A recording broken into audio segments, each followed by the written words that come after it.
কেমন দুর্লভ জনম দেখো, মানব জনমটা অতি কষ্টের জন্ম। এই পৃথিবীতে আসা কেন?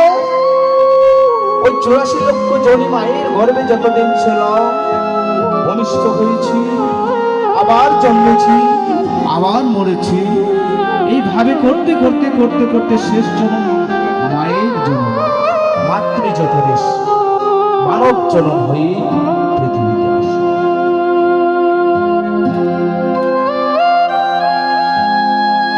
পৃথিবীতে এসেছি কিসের কারণ? মুক্তির কারণ।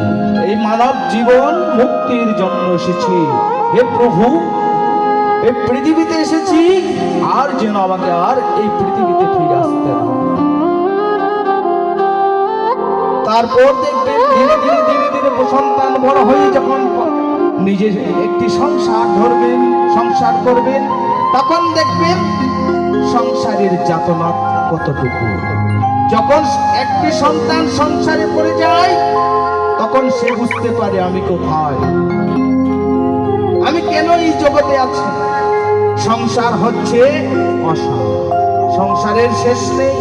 সংসার যত করবেন তত বোঝা বাড়াবেন। ভগবান বলছেন, সংসারের মায়াজাল ছিন্ন করে তুমি হরির নামে ডুবে যাও।